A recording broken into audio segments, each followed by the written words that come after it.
Alhamdulillah nahmaduhu wa nasta'inuhu wa nastaghfiruh wa nu'minu bihi wa natawakkalu alaih. Wa na'udzu billahi min syururi anfusina wa min sayyiati a'malina. May yahdihillahu fala mudilla lahu wa may yudlilhu fala hadiyalah. Asyhadu an la ilaha illallah wa asyhadu anna Muhammadan abduhu wa rasuluh. Sallallahu alaihi wasallam tabaraka wa sallama tasliman kasiran kasira amma ba'd. Bismillahirrahmanirrahim. Wa man ahsanu qawlan mimman da'a ilallah wa amila salihah wa qala innani minal muslimin.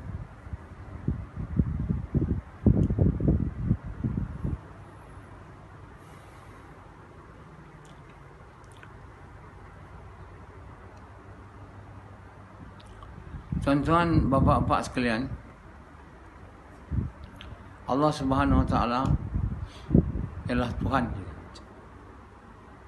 Tuhan itu apa? Tuhan itu yang boleh buat apa saja. Tak ada apa dia tak boleh buat. Jadi untuk itu tak ada siapa yang mempunyai kriteria ini, melainkan satu yang mencipta kita dan mencipta seluruh alam ni.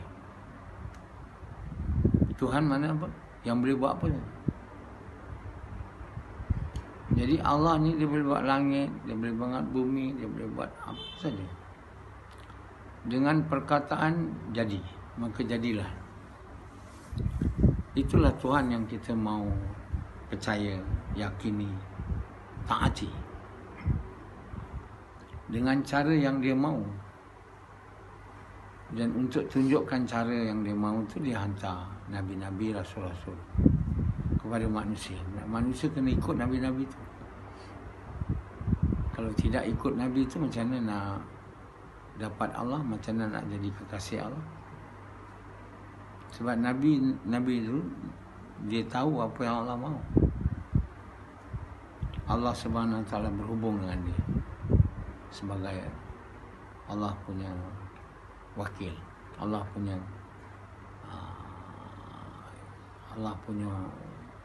orang yang menyalurkan kepada, menyampai kepada manusia ni kehendak Allah. Jadi orang lain tak tahu. Orang lain dia tak ada berhubung dengan Allah, tak ada hubungan langsung. Macam ulama, orang dipanggil orang alim, mereka tak ada hubungan. Mereka apa pun tak tahu. Jadi mereka hanya jadi baik walaupun mereka ulama. Bila mereka ikut Nabi, mereka tak boleh jadi betul kalau mereka tak ikut Nabi. Nabi yang dihantar kepada kita, Nabi Muhammad SAW. Jadi kalau kita ikut ulama saja, sama dia ikut Nabi tidak, kita akan sesat lah. Jadi kita dah tukar daripada ikut Nabi, tukar ikut ulama. Kita ikut ulama. Ulama warisatul anbiya. Kita faham tak apa bila kita cakap ulama warisatul anbiya tu? Cakap aja tak boleh. Warisatul anbiya tu mengerjakan apa yang diwarisi oleh Nabi. Nabi tak mewarisi harta, tapi mewarisi amal. Jadi apa dia amal Nabi itu? Banyak amal Nabi, tapi yang paling utama dia itu dihantar pada dia. Itulah kita kena buat, baru boleh jadi waris Nabi. Yang paling utama Nabi itu dihantar untuk mengajak manusia kepada Allah. Kita kena buat kerja tu siang malam sepatutnya lah. Macam mana Nabi-Nabi buat, tidak siang malam, paling kurang sikit waktu lah dalam satu hari untuk buat kerja tu. Tak mungkin kita tak boleh buat kerja, kita tak buat kerja langsung. Jadi banyak yang menganggap bila dia buka kitab atau berceramah di masjid, dia telah buat kerja dakwah. Sedangkan dakwah Nabi itu caranya keluar daripada masjid, buat pergi di lorong-lorong, di rumah-rumah, jumpa manusia lah. Maksudnya bukan jumpa rumah, jumpa lorong, jumpa manusia, semua manusia. Kalau manusia tu semua di dalam bandar tu orang belum beriman kepada Allah, ajak mereka semua. Apabila mereka telah beriman, mereka telah mengucap, ajak mereka buat kerja dakwah. Itu sunnah Nabi atau amalan Nabi paling utama. Nak jadi waris Nabi ni, pertama sekali dia mesti buat kerja Nabi. Kerja Nabi tu mengajak manusia kepada Allah. Umum hari ni orang yang dikatakan ulama atau alim, dia tak buat kerja Nabi. Seperti yang saya beritahu, iaitu di lorong-lorong, di jalan-jalan, tak ada. Mereka hanya buka kitab. Kitab tu pun tak tahu betul ke tidak. Daripada ulama' kan. Dia tak ada ketentuan selain daripada Quran ni, tak ada kepastian betul. Siapa boleh pastikan kitab tu betul? Tak boleh. Sebab dia bukan Quran. Taurat, Injil aja tak betul. Sebab dah ditukar. Apalagi kitab yang dikatakan tafsir Quran, tafsirnya juga salah. Jadi tentu sekali umat ni jadi rosak bila dia ikut ulama yang tak ikut Nabi. Jadi sebab apa kita hari ni jadi rosak sedunia sejak sekian lama? Sebab kita ikut ulama yang tak ikut Nabi. Kita sebenarnya kena ikut Nabi. Jadi tafsiran Fatihah, siratal ladzina an'amta alaihim, beri kami jalan yang lurus, jalan mereka yang kau beri nikmat, telah ditafsir. Bukan hanya ikut Nabi, ikut ulama, syuhada, ikut ulama, syuhada, lagi salihin, sidikin. Jadi ulama sidikin dah sama macam Nabi pula. Boleh ikut ulama ke, boleh ikut Nabi ke, boleh ikut syuhada. Maksudnya tu orang yang diberi nikmat tu boleh ikut salah satu lah. Sama ada ikut Nabi boleh, ikut ulama boleh, ikut syuhada boleh, salihin boleh, sidikin boleh. Itu salah kan? Kita ni tak boleh ikut by choice. Kalau tidak, silap lah. Siapa yang ada hubungan dengan Allah tu? Antara yang kita senarai tu, salihin mana tu? Sidikin, syuhada, ulama, mana ada? Satu yang ada hubungan dengan Allah, iaitu anbiya. Jadi orang yang diberi nikmat tu sepatutnya ditafsir sebagai anbiya, nabi-nabi, full stop. Bagi kita Nabi Muhammad SAW lah. Jadi orang yang ikut jalan lurus ni, orang yang ikut sunnah Nabi, tu. Tapi semua tafsir Quran salah. Sebab yang buat tafsir pun iman lemah. Dia tak buat kerja macam mana Nabi-Nabi buat. Dia bukan waris Nabi. Sebab dia tak buat kerja sunnah Nabi yang besar. Dia bukan warisatul anbiya, bukan ulama. Warisatul anbiya tu bukan mereka, orang lain, iaitu ulama yang betul-betul macam Nabi lah. Buat kerja mengajak manusia kepada hari ni orang Islam yang jahil ni, yang juta, ribu juta, ikut aja lah. Dia pun malas nak tahu yang benar. Nak buat apa, nak buat yang benar, saya ikut, sudah lah. Kalau bagus, baguslah. Tak bagus, tak apalah. Kita tak tahu apa, kita ikut ulama je. Jadi mereka telah bertuhankan ulama. Baliklah seperti mana orang Yahudi bertuhankan Rabai, orang Kristian bertuhankan monk dia, priest dia. Jadilah kita kaum macam Yahudi juga dan Nasrani. Disebabkan kita ikut ulama, bertuhankan mereka, kita pun jadi sesat. Kita pun mempersekutukan Allah tanpa kita sedar. Betul tak? Mempersekutukan Allah dengan ulama. Azri ni dibaling.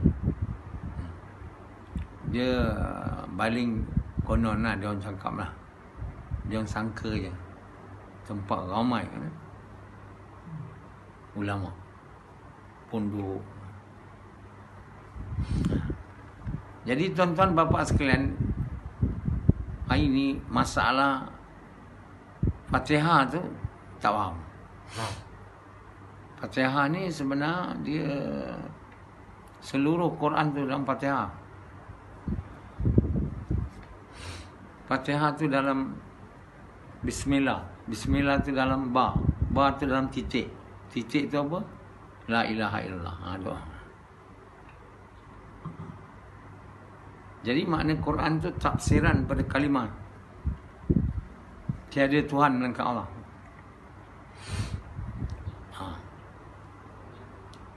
Jadi kalau kita tak ada bertuhan kepada Allah, kita memang tak ikut Quran lah. Kalau kita mempersekutukan Allah, memang kita tak ikut Quran. Baca Quran pun tak boleh faham. Lagu Quran pun tak faham. Hafal Quran pun tak faham. Sebab kita bertuhankan, kita mempersekutukan Allah dengan yang lain. Sebab itu surah Qul Huwallahu Ahad tu 1/3 Quran. Dia surah Ikhlas nama. Katakanlah Tuhan itu satu. The whole Quran tu tafsir tu. Ialah banyaklah cerita-cerita dalam Quran besar. Berapa 6,666 ayat. Mentafsirkan tu. Tentulah bila baca Quran tu semua menjurus kepada itu. Akhirnya lah satu orang yang percaya tiada Tuhan melainkan Allah, dan Allah hantar Muhammad. Jadi tentulah untuk datang kepada Allah tak boleh tak lalu Muhammad. Maksudnya tak boleh tak ikut Muhammad SAW. Jadi ikut Muhammad tu ialah ikut sunnahnya. Ni kenapa mengantuk ni? Bang awal.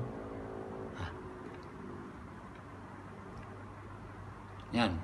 Mana tak boleh tak ikut sunnah. Jadi jalan yang lurus tu jalan ikut sunnah lah.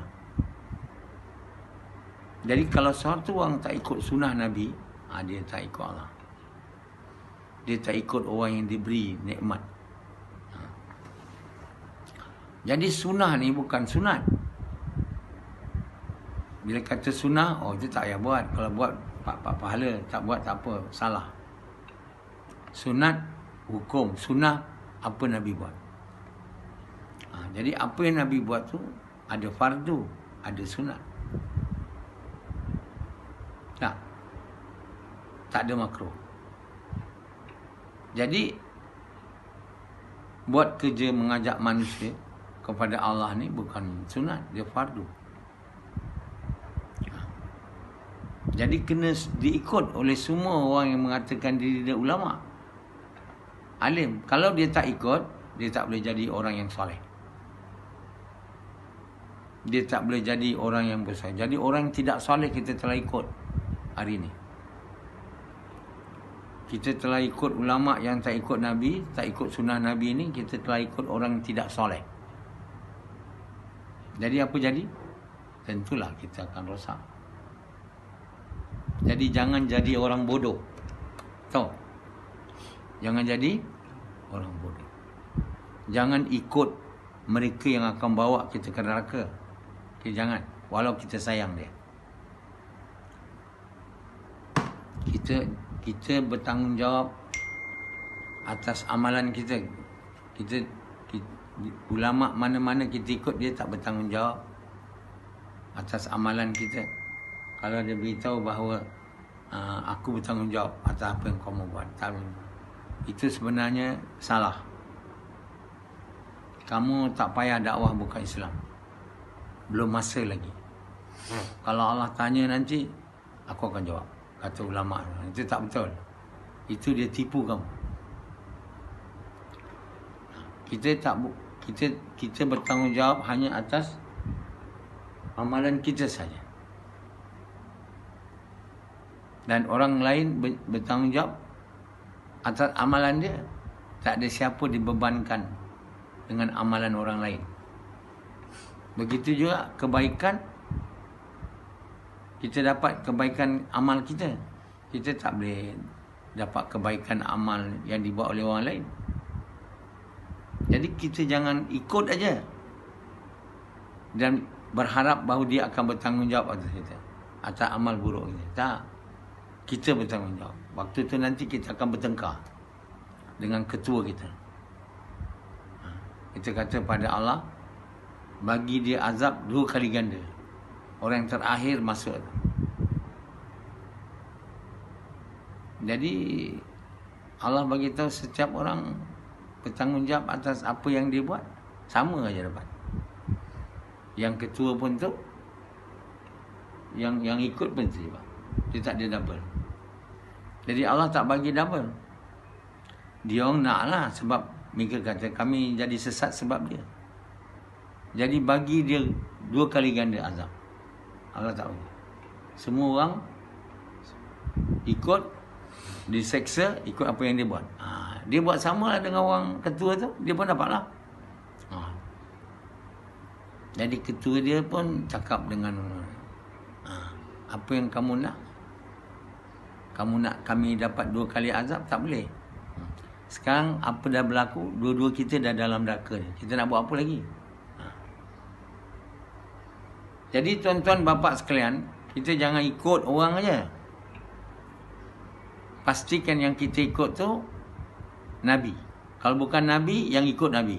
Itu je lah. Ikut aja mana orang nak. Macam-macam orang kita ikut. Jadi orang politik memang dia tak ikut Nabi lah. Orang politik paling kesian. Berpolitik sana, berpolitik situ. You rendah hari-hari tentang kuasa. Semua mereka ni, dia cakap mereka berjuang untuk negara, bangsa dan agama ni. Agama je dah letak belakang dah. Yang pertama sekali, saya berjuang untuk diri saya, perut nasi saya. Itu sepatutnya. Yang kedua baru ada duit lagi untuk negara. Lepas tu bangsa. Tak ada lagi untuk agama langsung. Itu semua perkataan-perkataan yang buruk. Berjuang untuk bangsa dan negara dan agama. Satu dia tak tinggal, disembunyikan. Yang sebenarnya mereka itu berjuang untuk periuk nasi mereka, untuk kehidupan dunia mereka. Semua orang ditipu. Pangkah dia untuk jadi ketua. Konon berjuang untuk bangsa, negara dan agama. Dia tak. Dia berjuang untuk diri dia. Kan? Saya tanya satu ustaz, dia bekas ahli politik lah. Saya tanya dia macam mana dia tu. Oh, dia tu berpolitik untuk periuk nasi lah. Macam dia jugalah dia tu.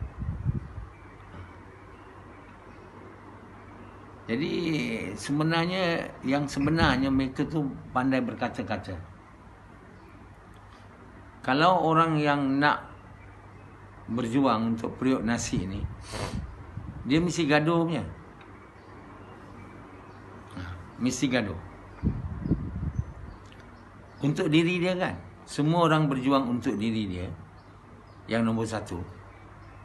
Yang negara, bangsa dan agama tu lapis dia untuk menyejukkannya. Untuk mengkaburkan maksud yang sebenar. Maksud sebenarnya semuanya berjuang untuk diri. Diri tu periuk nasi, nama, hormatan. Lepas tu dikabur bangsa, negara dan agama. Jadi semua orang sudah kena tipu. Jadi mereka tu dianggap mulia lah. Orang mengorbankan diri untuk memperjuangkan bangsa, negara dan agama. Kalau mereka tu orang memperjuangkan bangsa, agama, bukan diri, mereka orang tak bergaduh lah. Apabila kepentingan negara didepankan. Tapi mereka tak. Mereka bergaduh. Orang bergaduh ni tak ada untuk kepentingan lain daripada diri dia. Apabila orang berjuang untuk diri dia, dia mesti bergaduh. Alah. Orang yang berjuang harta benda lah untuk diri ni. Diri bukan untuk agama ni. Jadi orang hipokrit tu. Kalau harta rampasan, kalau apa tu, sedekah yang diberi kepada dia tu tak bertepatan dengan kehendak dia, dia okey lah. Tapi kalau tidak, kata Allah, dia akan marah. Orang munafik tu, kalau apa dibagi kat dia, kalau dia anggap adil dan bertepatan dengan apa dia nak, dia diam. Kalau tak bertepatan, dia panas dan marah. So similar dia. Kalau dia tak dapat dunia, tak dapat apa bahagian dia, dia marah. Kalau dia dapat apa dia nak, dia diam. Jadi nak bagi semua orang dapat apa dia nak, mana boleh. Sebab itu orang politik ni bergaduh. Tak sempat dia nak menguruskan negara yang dia kata tu, memperjuangkan negara, bangsa dan agama. Tak ada masa. Semua masa nak menguruskan harta benda lah sendiri. Supaya sendiri paling banyak dapat benda. Kan? Paling tamat banyak harta. Jadi takut orang tahu, semua simpan duit banyak-banyak atas nama macam-macam orang, anak-anak beranak di Switzerland. Kemain lagi berceramah sana sini. Konon pejuang agama, bangsa, negara. Jadi tuan-tuan yang mulia, mereka yang nak dunia ni, mereka yang rosak. Hipokrit, munafikin tu dia jadi rosak sebab dia nak dunia je, lain tak nak. Kalau disuruh keluar jalan Allah, kan, dia tak nak. Jadi untuk dia tak nak, dia bagi bagai-bagai alasan kepada Nabi. Dia kata jalan tu, tempat tu jauh lah, kan, panas lah. Ada satu orang munafik tu kata, saya takut pergi ke sana, takut digoda dengan perempuan cantik. So mereka beri macam-macam alasan tak mau pergi. Dan mereka kata, kalau aku ada kerja banyak, kan, dan dia sanggup untuk membuatkan Nabi percaya, bersumpah dengan nama Allah, demi Allah aku, kalau memang aku pergi, macam lah. Dia tak nak pergi. Macam Sufyan. Jadi Sufyan dia nak pergilah keluar jalan Allah. Sama tak dia dengan yang disebut oleh Allah dalam Quran? Lebih kurang lah. Lebih kurang sama tak pending kau dengan yang dalam Quran? Kan? Tak mau. Dan memberi berbagai alasan. Kata Allah, kalau sekiranya tempat yang Allah Nabi pergi tu nak berperang tu dapat rata rampasan, dia akan sanggup pergi walau jauh. Tapi kalau tak ada, walau dekat dia tak nak. Jadi bila Nabi pergi dapat harta kerampasan, dia orang tak pergi, dia orang gigit jari. Dia orang rasa rugi tak pergi. Kalau sekiranya tak dapat dan Nabi kalah, dia orang kata untung kita tak pergi. Dia bagi tahu kat orang semua, kami dah buat perkiraan dah sebelum pergi. Kami tak pergi, kalau tidak mesti kami mati. Kami akan tinggal keluarga kami. Itulah orang-orang munafik macam Sufyan. Perangai macam munafik. Jadi orang tak nak keluar jalan Allah ni, tak nak strive buat kerja dakwah ni, korban harta diri ni, ialah orang munafik. Kata Allah, orang yang percaya kepada Allah hari akhirat, percaya itu betul, tidak akan memberi apa alasan untuk tidak keluar di jalan Allah. Jadi orang munafik ni jadi rosak sebab dia nak dunia. Dia tak ada nak lain.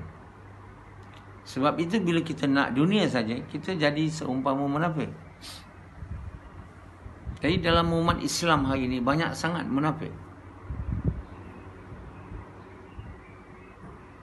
Sufyan tentu sekali dia tak akan puas hati kalau dia diberi harta dunia sikit. Sebab dia tak pergi kan. Sikit dia tak. Dia nak banyak juga. Sebab dia nak dunia. Dalam pembahagian harta rampasan, dia tak akan puas hati. Dia nak banyak. Sebab keinginan dia dunia, lain tak ada. Begitulah orang politik. Keinginan dia orang tu dunia aja. Zaman dulu tu tak ada nama orang politik. Allah tak ada sebut dalam Quran tu orang politik. Tapi perangai tu macam munafik lah. Nak dunia saja. Munafik ni orang yang hatinya nak dunia. Begitu juga orang bukan Islam. Macam mana pula dia nak Allah? Allah pun tak ada. Kalimah pun tak ucap. Yang munafik tu dia ucap kalimah tapi kat mulut aja. Dan dia berusaha supaya orang jangan tahu dia ni orang munafik. Kata Allah Subhanahu Wa Taala, orang munafik ni sangat takut. Di zaman Nabi ya, yang orang Islam ni tahu yang dia munafik, sangat takut. Kalau dia tahulah orang Islam tahu, ketakutan dia tu akan membuat dia sedia masuk. Kalau ada lubang lah, dalam tanah dia akan masuk lubang.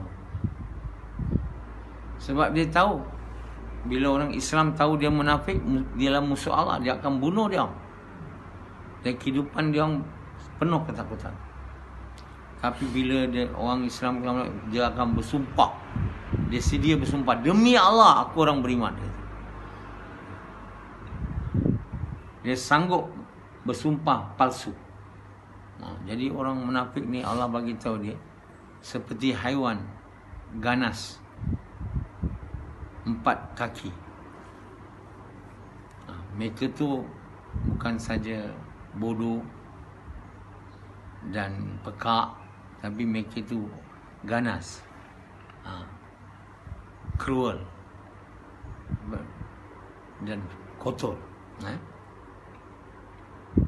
Mereka tu kotor, ganas, jahat. Jadi apa yang munafik tu dapat dengan menipu tu? Kata Allah, mereka tu tak dapat apa. Kat dunia pun tak dapat apa yang dia nak. Kat akhirat mereka dapat neraka. Kerana mereka ingat, mereka dengan menipu orang jadi orang Islam, tapi mereka tidak. Mereka boleh dapat dunia. Dapat dunia sikit je. Tapi apa sebenarnya mereka dapat? Mereka sebenarnya telah membuat buruk pada diri mereka sendiri dengan bersumpah palsu atas nama Allah. Kat dunia pun mereka tak ada dapat. Mereka akan masuk neraka. Apa untung Sufyan dengan menipu saya? Dia orang buat kerja dakwah. Dia tak ada dapat untung apa. Saya bukan boleh bagi apa kat dia, tapi Allah tahu. Dia buat kerja dakwah betul ke tidak? Betul tak? Jadi kalau kita menipu sesiapa pun, kita sebenarnya menipu diri kita. Bukan dia menipu orang lain. Last, kita juga yang dapat segala bala bencana. Sama ada kat dunia ni ataupun di akhirat. Jadi orang munafik siang malam bermusyawarah macam mana nak bunuh Nabi, nak halau Nabi. Mana dia berjaya? Tapi perbuatan dia bermusyawarah fikir nak bunuh Nabi tu ialah dosa yang Allah akan tangkap dia orang di akhirat dan di dunia. akhirnya rancangan mereka tak jadi. Mereka masuk neraka. Dunia yang mereka nak pun tak dapat. Mereka masuk susah. Tak ada siapa kata Allah boleh lawan Allah punya. Tak ada siapa boleh bunuh Nabi Allah. Macam mana Allah benarkan orang bunuh Nabi dia pula?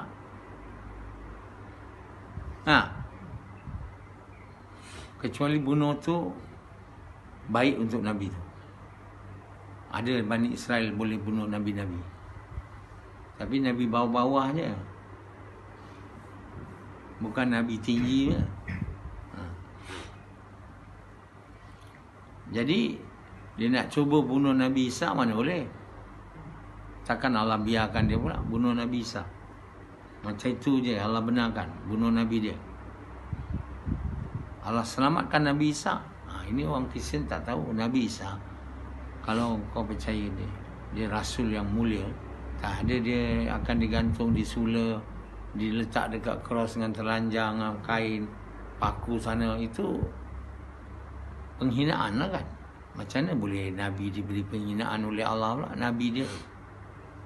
Sebab itu yang disula tu bukan Nabi Isa, dia Judas, pengikut Nabi Isa yang telah belot, yang telah bertukar daripada ikut Nabi Isa kepada ikut musuh Nabi Isa dan orang Rom untuk membunuh Nabi Isa.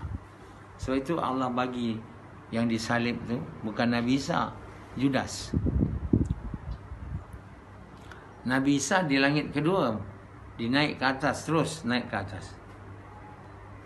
Bila dia masuk aja dalam bilik, dalam tempat persembunyian dia tu, Allah dah naikkan dah, malaikat dah naik dah. Bukan susah bagi Allah Ta'ala. Jadi siapa nak lawan Allah? Bila Allah Tuhan segala alam ni, tak mungkin siapa boleh menang. Siapa pun tak boleh menang lah. Sufyan nak lawan Allah, boleh Sufyan menang? Connect dia je Allah bagi. Boleh Sufyan lawan Allah, boleh Spendi lawan Allah. Jadi kalau kau tak boleh, baik kau taat dia. Atau kau tak nak juga, dengan harapan aku boleh lawan dia. Macam Yazid nak lawan Allah, tak mau taat, boleh. Dah tu, kalau kamu tahu tak boleh, baiklah taat. Ini tak boleh, tak taat juga. Tak boleh, tak taat juga. Itu namanya orang bodoh, cakap pun tak betul. Kata takut Allah, tapi langgar perintah Allah. Kata tak boleh kalahkan Allah, ikut Allah tak mau juga. Itu apa bahasa dia tu? Kalau kamu takut Allah, tak boleh lawan Allah, kenapa kamu tak ikut cakap dia?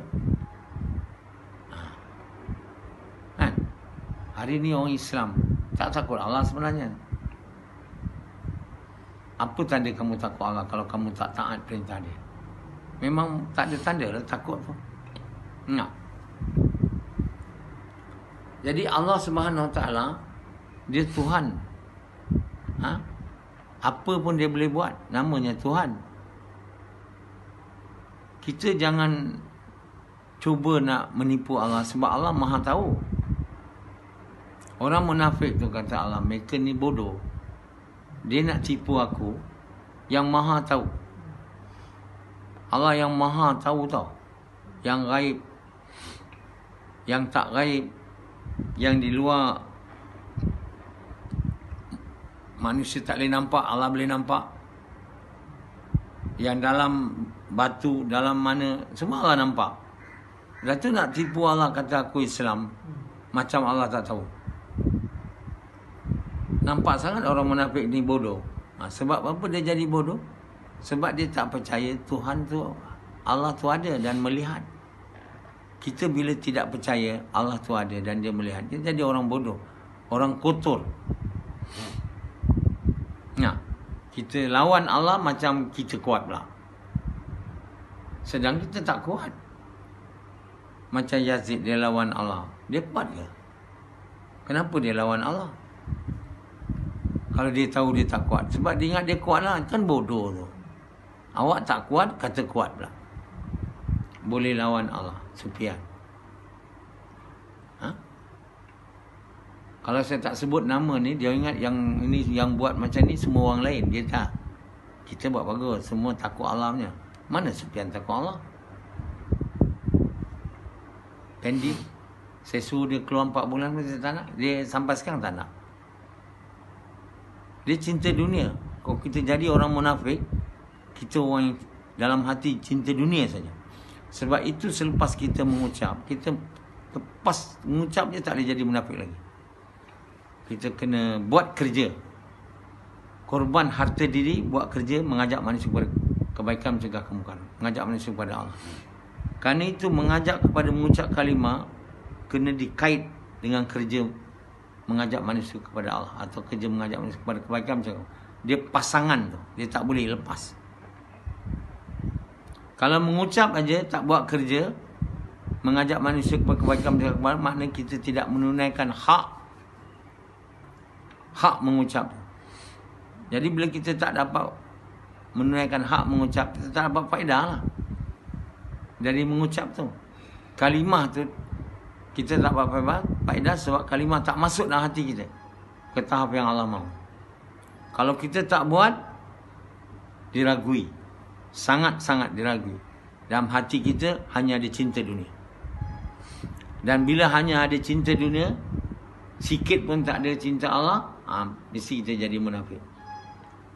Munafik tu apa? Munafik tu orang bukan Islam sebenarnya.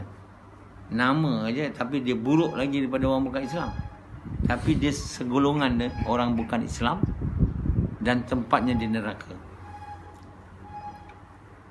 Jadi jangan kata orang munafik tu orang Islam, bukan. Dia sebenarnya orang bukan Islam yang jahat. Yang lebih jahat daripada orang bukan Islam. Satu lagi Yahudi, dia juga orang bukan Islam. Allah dalam Al-Quran bagi tahu Yahudi pun percaya Allah ada anak. Saya ingatkan Yahudi tak percaya Allah ada anak. Kristian pun tak percaya Allah ada anak. Siapa anak Tuhan bagi Yahudi? Nabi Uzair. Dan Kristian Nabi Isa. Mereka tak ada kalimah. Jadi mereka tu pun disuruh mengucap dan buat kerja dakwah. Kalau tidak, mereka juga hanya cinta dunia saja. Mereka takkan boleh jadi orang yang beriman, beramal soleh. Jadi kita kena ajak orang bukan Islam, orang munafik, orang Kristian, orang Yahudi mengucap kalimah, dan setelah mengucap kalimah kita mau suruh dia buat kerja mengajak manusia kepada Allah, mengajak manusia kepada kebaikan, mencegah kemungkaran. Kalau tidak, kita jadi orang rupa je Islam. Nama aja, dalamnya kafir. Dalamnya syirik. Oleh kerana itu kita masuk neraka. Jadi tuan-tuan bapa sekalian, hari ini yang disalah ertikan oleh orang Islam semua mengucap saja. Cukup. Sedangkan perintah mengucap tu kena dikaitkan dengan kerja. Apa buktinya kamu mengucap? Kamu mengucap jadi Tuhan melainkan Allah, Muhammad itu Allah. Apa tanda dia yang kamu betul-betul percaya dengan apa kamu mengucap? Kamu kena tunaikan hak dia. Kamu kena buat kerja, mengajak manusia kepada kebaikan, mencegah kemungkaran. Selama ni benda ni tak pernah dijelaskan oleh mana-mana ulama, ustaz, cendekiawan Islam seluruh dunia tau. Sampailah saya bagi tahu.